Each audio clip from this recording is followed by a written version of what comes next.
There's no depreciation and there's no appreciation. There is just cash flow with this business model. That's the truth. Physical real estate, let's say I buy a property and it costs me $2,000. The bank note's $2,000. The bank note plus my overhead, it's flat $2,000. And my tenants pay me $2,000. I am literally at zero, right? I make $0 on this thing. My name is just on the paper that says I own that property. But I'm making no money. However, I can make money from appreciation. If that thing appreciates and inflation continues, and next year, instead of being worth 200,000, that property is worth 300,000. Well, I just made $100,000 in net worth. And if I go to sell it, I could have potentially made money from appreciation. Likewise, that property that's breaking even, that's not making me any cash flow, I can use depreciation, and I can, by having my wife, for example, have a professional real estate status, we can go ahead and we can do depreciation, accelerated depreciation, and we can use that depreciation to lower the amount of taxes, therefore keeping money in my pocket. So there are additional ways that you can benefit from physical real estate. And it's not the case with this. It's not the case with these. And that's just the truth. There's not depreciation. There's not appreciation. These are the things that you guys need to understand.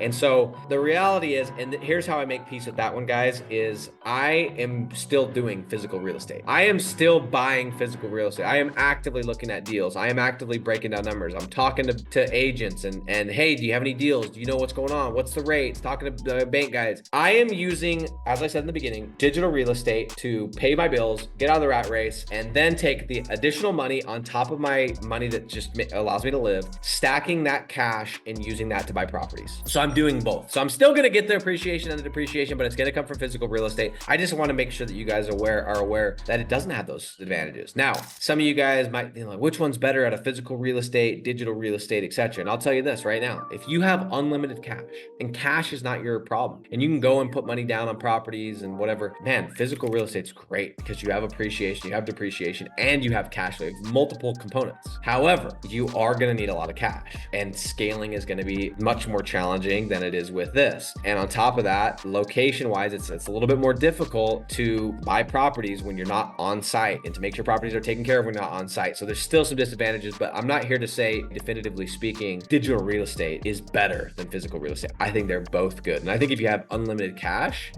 and you're trying to get it into assets, go buy real estate, go buy physical real estate, make sure you're getting deals that at the very minimum break even. Of course, you want them to cash flow and etc. But if cash isn't your problem, go do that. But for most of us that are just the average folk, the average peasant like me, we need cash. We need to get out of our job. We need to get out of that thing that's paying the bills. And for me, it was knocking doors. I had to get out of that and then move to the next thing. Nice. The power just went out and came back on. We have to buy our time back. We have to escape the rat race, and then we can start making moves. So for us peasants, us everyday people, which I would assume is speaking to the majority, digital real estate is the most predictable, quickest, realistic way to get out of the rat race, and then go into physical real estate.